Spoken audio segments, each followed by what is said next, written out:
জয় মা ভবানী, জয় শ্রীকৃষ্ণ, জয় শ্রীরাম। এখন এই পিতৃপক্ষের যে চলাকালীন যে সকল ভক্তরা পিতৃ তর্পণ করতে ইচ্ছুক এবং যারা প্রতিনিয়ত যাদের প্রশ্ন করছেন তাদের জন্যে আমার এই ভিডিও দেয়া।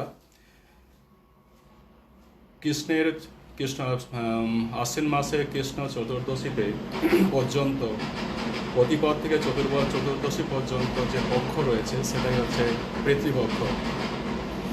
এই পিতৃপক্ষে যেখানে বলা হয়েছে অষ্টমাঞ্চ চতুর্দশম নবমাঞ্চৈক চেতসা, অষ্টমী কিলকস্তবেতে অষ্টমী নব এবং চতুর্দশীর কথা উল্লেখ করা হয়েছে। কৃষ্ণপক্ষের এই কৃষ্ণপক্ষ অর্থাৎ পিতৃপক্ষেতে দেবদেবতাদের বোধনের ফলে মায়ের আবির্ভাব, রাবণ বধের বরদান এদিনেই এ সময় পিতৃপক্ষের এই দেবতাদের প্রথম পূজা যে করেছিল ঋষি কাত্যায়নী কর্তৃক মায়ের পূজা প্রথমে উদ্ভূত হয়েছিল। দেবতাদের স্তব এবং বন্দনার পরিপ্রেক্ষিতে মহাদেবের আবির্ভাব এবং তার দর্শন দান করে এই চতুর্দশীতে, মানে মহালয়ার ঠিক আগের দিন। তাই দেবতাদের সন্তুষ্টির জন্যে, দেবতাদের রক্ষার জন্য মায়ের এই আবির্ভাব। পিতৃপক্ষের পিতৃগণকে সন্তুষ্ট করার পরেই সন্তুষ্ট হলেই তাই মাতৃ আরাধনায় আমরা বলে থাকি পিতরি পিতিমাপন্নে পিয়ন্তে সর্বদেবতা। পিতরা সন্তুষ্ট হলে সমস্ত দেবতারা সন্তুষ্ট হয়। তিল এবং জল এর মাধ্যম দিয়ে পিতৃতর্পণ আমরা করে থাকি। ভূতগণের লয় এবং আত্মার সন্তুষ্টি আশ্রয় সেই মহালয়া। শুধুমাত্র মহালয়াতে পিতৃদের উদ্দেশ্যেই তর্পণ নয়, বিশ্ব ব্রহ্মাণ্ডের সমস্ত দেব দেবতা এবং ক্ষুদ্রাতি ক্ষুদ্র জীবের উদ্দেশ্যেও এ তর্পণ, অর্থাৎ বিশ্ব আত্মিক সমস্ত বিশ্বের পরমাত্মিক সমস্ত বিশ্বের আধ্যাত্মিক অনুভূতির সাথে নিজের আত্মার মিলনই এই তর্পণ। আর তর্পণের পরে যদি এই পক্ষ শুরু হয় সেই মাতৃ আরাধনার জগন্মাতার পূজার মাধ্যম দিয়ে সর্বভূতে মাকে দর্শন করার আকুতি এবং প্রার্থনায় কল্পরব এবং বোধনের তাই সূচনা হয়ে থাকে। তর্পণের যে দুটো অঙ্গ, তাই পিতৃর পক্ষে যে সকল আমরা তর্পণ করি সেই মায়ের যে বিভূতি, মায়ের যে অনুভূতি, মায়ের যে বিভূতি এবং তার মধ্যে যে মাকে দর্শনের আকুতি এবং প্রার্থনায় বোধনের আমরা কল্পরব অনুভূতি আমরা উপলব্ধি করি এবং প্রেরণা জাগ্রত হয়। তর্পণের দুটো উপাদান, এক হচ্ছে তিল আর জল। তিলের আধার তিল স্নেহ পদার্থ, স্নেহরস, মাতৃস্নেহ মহামায়ার মাতৃরসের প্রতীক।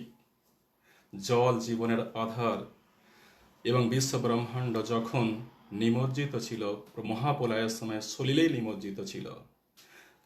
আর জল প্রাণের প্রথম যে সঞ্চার হয় ওই জলজ গুল্মে। তাই তর্পণ ব্রতীরা তিল আর জলের মাধ্যমে তর্পণের মাধ্যম দিয়ে প্রাণ শক্তিকে নিজের মধ্যে আবাহন করা, অর্থাৎ নিজের আত্মা শক্তির সাথে প্রাণ শক্তির এক মিলনই হচ্ছে এই তর্পণের উদ্দেশ্য। তর্পণের যে অর্থটা হলো সেটা হচ্ছে তৃপ্ত।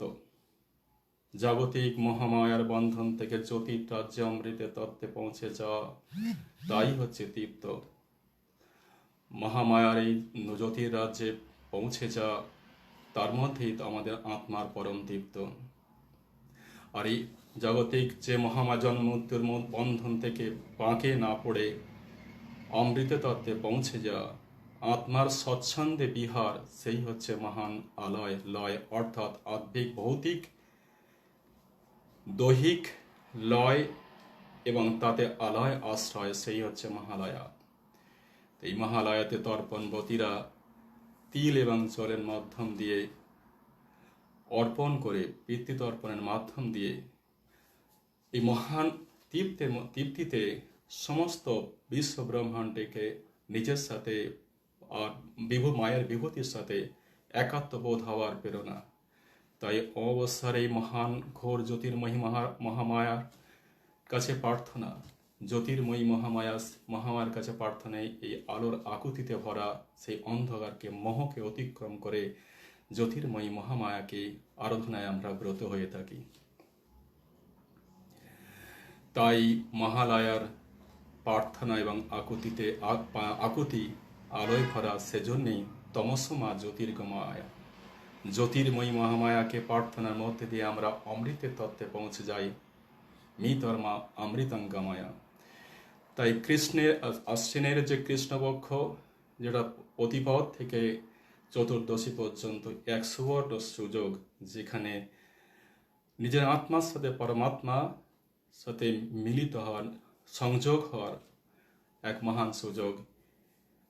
আর এরপরে যে মহালয়ার তিথিতে দেবীপক্ষে আমরা ব্রতী হই পিতৃদের উদ্দেশ্যে তর্পণ, সমস্ত বিশ্ব ব্রহ্মাণ্ডের সাথে নিজের আত্মাকে উপলব্ধি এবং সর্বভূতে মাতৃ দর্শনের যে প্রচেষ্টা, এই হচ্ছে মহালয়ার তাৎপর্যতা। আপনারা যারা প্রতি বছরই মহালয়াতে দিনেতে আপনারা তর্পণ করেন, ওই আমার এই ভিডিওতেই দেখবেন যে ওখানেতে অ্যাড্রেস দেওয়া রয়েছে, সেখানে আপনারা ওই নদীতেই তর্পণ করা দরকার।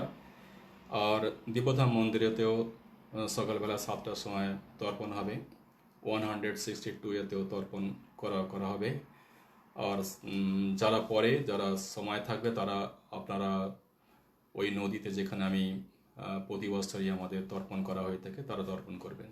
যাই হোক, যারা আমাকে প্রশ্ন করেছেন সকলের জন্যই আমার ভিডিও, যে আপনারা নিশ্চয়ই তর্পণ করুন আর প্রতিদিনই তর্পণ করুন 20 তারিখ পর্যন্ত। এই দুটো উপাদান, শুধুমাত্র জল আর তেল, এ দিয়েই তর্পণ করুন। শ্রদ্ধা জানান পিতৃপুরুষের উদ্দেশ্যে। পিতৃরা সন্তুষ্ট হলেই তবে এই পক্ষে আমরা পূজায় অগ্রসর হবে, মাতৃদেবী আমাদের প্রতি সন্তুষ্ট হবে। ভালো থাকুন সবাই। আর যদি কোনো প্রশ্ন থাকে তো আমার তো ফোন নাম্বার এর মধ্যেই দেওয়া আছে, আপনারা ফোন করতে পারেন। যারা আজকে তর্পণ করতে চাচ্ছেন, কালকে তর্পণ করছেন, তারা আমাকে ফোন করতে পারেন। নিশ্চয়ই তর্পণ, যত পার্সোনাল তর্পণ যেগুলো রয়েছে সেগুলো আমি নিশ্চয়ই করাবো। তবে এই সময় কিছু কিছু মানুষ যারা শ্রাদ্ধ সস্তেনের যে দিনটা রয়েছে, সেইটা যদি আপনারা এই সময় করেন তাতে আরও মঙ্গল আর কি। তাই কয়েকজন যারা আপনারা এই পিতৃপক্ষে বার্ষিক শ্রাদ্ধ যেটা করতে চেয়েছেন, হ্যাঁ অতি অবশ্যই আপনারা করুন। এটা আপনি আজ থেকে আজকে করতে পারেন। কয়েকজন তারা 20 তারিখও করছে, কয়েকজন আমরা 19 তারিখে করছেন, 18 তারিখে করছেন, আপনারা করতে পারেন। জয় মা ভবানী।